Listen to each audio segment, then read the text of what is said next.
see y'all out here. What a beautiful day we are blessed with, man. We came all the way from Stillwater, Oklahoma.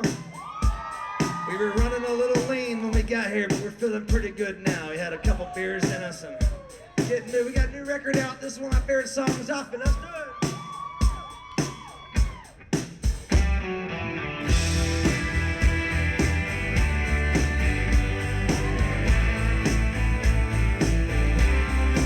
Hey Texoma, my name is Dylan Jimenez and I'm here at Crawfish and Canons with William Clark Green headlining today on Saturday, April 9th. And William, great to have you here. Thank you so much for having me on your tour bus and talking to us for a little bit.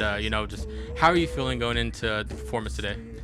Well, a little long night last night coming in from Stillwater, but yeah, it's going to be awesome. We don't really get to play daytime shows very often, so the guys are all going to wear jorts on stage and be a whole different atmosphere from what we're used to. Right, like you said, coming from Stillwater all the way here to Newcastle, how does it feel, coming from that, a bigger city coming to this small town, but the crowd looks amazing out there right now. I mean, that's what we do. We tour for a living, so whenever they'll have us to play, we'll come play. So, we do 150 plus shows a year, and it's just our job. We show up and play for people. So it don't matter where it's at. And half the time in smaller towns, it's more fun in the big cities. Right, and me being from a small town too, this is just great, just to see the atmosphere, out there and everything. But let's go and talk about your new album, Baker Hotel. It's out right now, streaming on all platforms pretty much. It's your first album in 3-4 years. What does this album mean to you, in the process of making it and everything? Well, this album is like my COVID record. We all had COVID records pretty much because 2 years of not being on tour really. So it just for me, it just came from a different standpoint of life, of being home. Different realizations of life. I've been on the road since I was 22 years old, so I don't really know any different than being on the road all the time. So being at home was a whole different outlook on life, really. So and I think that's what this record is, and that's what it means to me, I'd say. Well, that's why I love what we do. Is we do everything: smorgasbord, rock and roll, folk, and country, and my favorite song on the record is called Anymore. I think it's the best song I've written to date, which it doesn't really matter what I think. It matters what everyone else thinks, but to me, that's technically songwriting, that's the best song I've written, I think. I wrote that song with Max Stalling and Zane Williams, and so hats off to them, and that's why that song is so great, because they had a hand in writing it. The record's just it's just like all the records that come out. It's just a chapter of my life, and this is another chapter, and it's weird whenever I release a record into the world. It's like I close the chapter, but it opens up a chapter for everyone else. So it's like now I'm on to the next record, started writing for it, and on to the next chapter of life, On to the next chapter of life too, and you still got about another month, of this tour, especially with the new album out. So what's kind of next for you? Obviously you'll finish out this tour, and then are you already going to be looking for your next record, or what are you thinking right now? Yeah, so pretty much the writing process starts now, coming up, really just brainstorming, about what the next record's going to be about, what do I want to do, how do I want to do it, and just getting song ideas kind of in the chamber, getting ready to write again. So the future for me is just, tour this record hard and try to get it out there as much as possible, and then start working on the next one. So that's pretty much the routine every record release. It's kind of you hammer it hard for a year and a half on the record release, and then you start working on the new one. I refuse to have one foot in the grave. Be a rat in a cage. I wasn't made to stay in one damn place like a dog on a chain, just wasting away. I wanna feel alive. Backtracking now a little bit, obviously, following you, as a fan. I've seen your work over the years too, and I've seen you do stuff, obviously, at the Next Waltz, Bruce Robinson, being down there, spending time with him, and obviously, with the Panhandlers too. What was that experience like for you, and what can you take away from all that? I'm the biggest Bruce Robinson fan. I've been a fan of his for the longest of time. And yeah, working with him it's really just like a dream come true. And honestly, how he does it is so relaxed, and he's such a natural with stuff when it comes to the studio. It's kind of like, well, try it and see if it works. And that if it feels good, that feels good. He's very organic in that sense. And working with the Panhandlers is a whole different dynamic. 4 lead singers in one room is But honestly, we thought it was going to be a train wreck, but honestly, everyone's been awesome, and the project has been. Now that we're more focused on what we know to do, we just finished our new record in there, and I think it'll be out this fall. I'm not 100% sure, but yeah, it's just working with Tim's. It's just different than everything we've ever done. You know, it's a different studio atmosphere. It's a different vibe. It's a different sound, and it's just really fun to go do kind of a boutique project like that, to kind of get out of what we do is rocking and fun and loud and big, and it's fun to get in a room and have this organic project. Right. And talking about the Panhandlers now, you kind of said like you got to know where this was going to go, and obviously, can you correct me if I'm wrong, y'all performed at Billy Bob's at one time before everything kind of shut down. And so, you kind of said, finishing up that record and everything, but, what have y'all learned, together as a group and, looking forward to doing next? I think just trying to get a tour together is really difficult. We're going to take a week out and do like 7 shows, I think, because it's really difficult to put a pause on everything that we have going in our careers to do the Panhandlers, because we all have mouths to feed, all 4 of us. We all have bands, we all have crew, we all have all that. So it's hard to step away and do shows, and so that's what the main focus is like right now. Is like, okay, let's go play 1 week out of the year. I think it's going to be in November, and just play like 1 week. Take 1 week off and do 7 shows, Monday through Sunday. So, and just try to hit towns that are cool and unique, and so that's the plan right now. I mean, the project isn't a moneymaker; it's more of a passion project. It's just been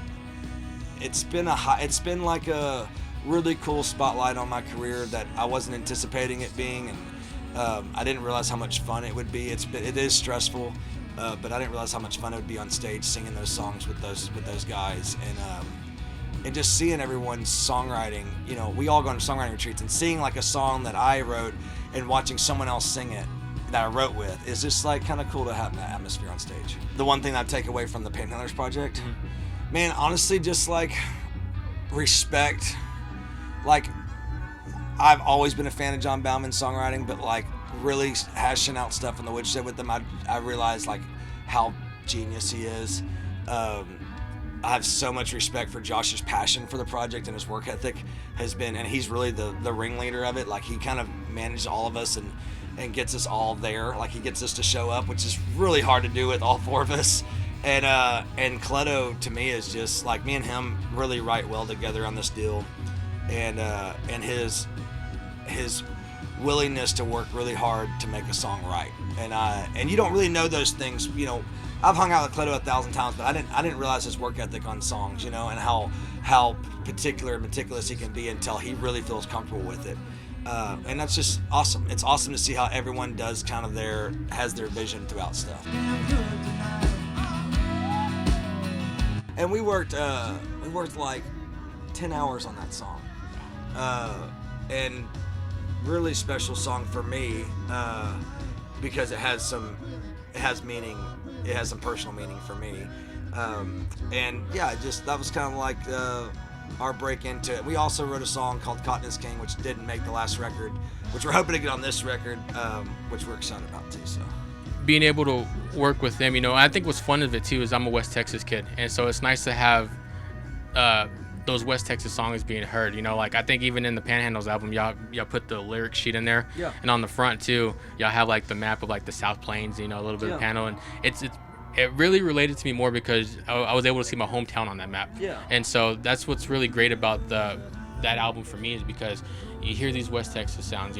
Coming from West Texas, especially whenever I hear y'all sing West Texas in my eye, I relate to that so much, right. Because I never really wanted to leave, but I left finally, but now I'm missing it and want to go back.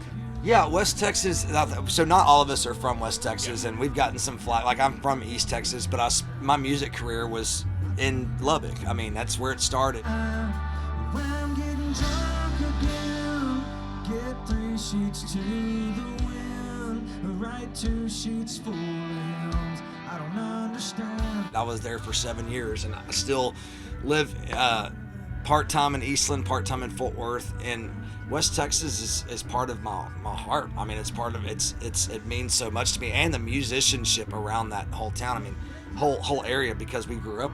That's where our careers got ignited. Was out there, and it's just got this mysteriousness about it, and it's so overlooked, and it's so cool to shed light to it, to the way of life. It's so it's so funny. It's so awesome to poke fun at, like, you know, how not beautiful it is, and then also how beautiful it can be. You know, like, you can find beauty in everything, and it's such a tough. Me and Cleto wrote a song called "Tough Country" on the new record. It's such a tough, beautiful place, and it's like the strong. It's for strong people, and that relates to the people that live there. It's, you know, no one goes to Lubbock. It's not on the way to anything. Yeah. So the people that are there, and man, it is just such a West Texas is so laid back. It's so, the time slows down, and when you get away from it after being in it, you realize how much it does do that, you know, and how much you miss it too.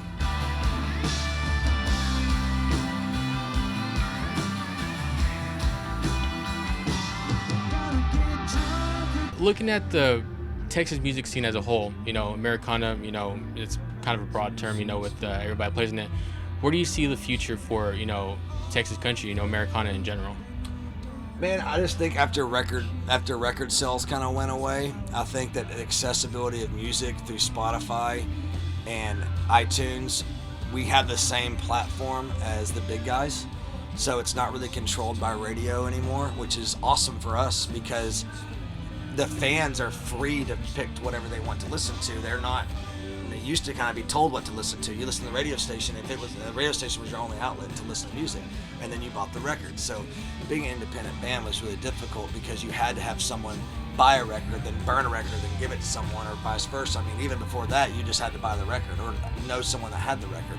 So I think for us, the accessibility for us has been awesome, and I think you know, guys like Parker McCollum and Cody Johnson and Co Wetzel that are just on absolute fire. Dude, they bring so many new fans to our genre and help us out so much. And so it's, you know, it's a tight-knit family, and everyone helps out, everyone pulls their weight. And guys like that who are just on their verge of superstardom is like, it brings a totally new group of fans. And so when we tour up north, we have a fan base because of guys that have made it really big, you know. And so, you know, we're all independent bands, no record labels, do what we want, write the songs we want, and put the songs we want on the records, and that's so freeing. We don't have nobody telling us what to do, and I think that's what people want music to be. I don't think they want to hear the same old thing packaged a different way. I mean, I'm different than Shane Smith, and Shane Smith's different than Cody Johnson, and Cody Johnson's different than Parker McCollum, and Parker McCollum's different than Co Wetzel, and Co Wetzel's different than Josh Abbott, and Josh Abbott's different than Wade Bowen, and Wade Bowen's different than Randy Rogers, you know. So like, everyone has their own uniqueness about it. It's not the same cookie cutter stuff that's being packaged and shoved down people's throats. And it's the most freeing scene in the world. You can listen to whatever floats your boat. We get people all the time saying, man, I'm not a country fan, but I really love your stuff. Would be a fan for life. And like, you know, that's awesome, you know. And also, like, guys like Kojo and Randall King are putting out like real country music, and they ain't doing that over in Nashville, you know. So it's awesome to see those guys chase a passion and follow their heart and want and see success out of it. It's awesome, and that's exactly what we do. We write, you know, really bizarre songs, and we've had to be able to make a career out of it, which is really cool and freeing. Right on. Yeah, I definitely agree too. I mean, my playlist is probably full of Texas country. Like you, obviously, you know, Kojo, like you mentioned, you know, Randy Rogers, and you know, it's nice because you can hear the blend, and like I kind of mentioned with you, you know, with, you know, this genre, you can be so broad with it, you know, bring in, you know, rock sounds and like folk sounds, and like, you know, and turn that into something to where it's your own style. And that's what's great about this all, is because you get a kind of a mixture of everything depending on what you kind of go for. Yeah, or the mood you're in, you know. There's kind of something for everybody, and like, you know, the term Texas country, I mean, that's for anyone to label it, but like, man, there's guys like, I mean, Cody Canada, man, he's rock and roll, and Guy Clark, man, he's as folk as you get, and it's just beautiful thing of just following what really you want to pursue. I mean, there's in this genre, and I still confuse on what the genre is, Texas red dirt kind of southern United States scene. But we bring in, there's people who are in this scene who, like Sean McConnell's never, you know, he's from Massachusetts, you know, and he's been embraced by this scene. I just think that people who listen to this genre don't have time for BS. And I think whenever you listen to it, it comes from a very honest place. And I think they can distinguish that from other genres of music who are just copy and pasting. Right. And so, I guess one of my last questions for you, so we can go ahead and wrap up, so you can get ready for your performance. Obviously, when I listen to like you and like Wade, and obviously y'all have your own styles and different tastes, but obviously I kind of grew up on like old country, like maybe Merle, like you said, Guy Clark, things like that. And they probably have influences on your writing and your style. But what do you think maybe if the next generation, obviously they're not gonna forget those guys, but what if somebody say like, oh yeah, William Clark Green is a big influence on music? How would you take that? That I'm old. No, it happens. It happens now, and it's a huge honor. I mean, we take music out and regurgitate it out, and every song that I've written and put out is influenced by something that I've heard. Anyone that says their stuff is 100% original, they're taking something they really like and mimicking it in some way. And I would like to create music that I like, so the music that I like is that type of music. And yeah, it's a huge honor when young guys say that.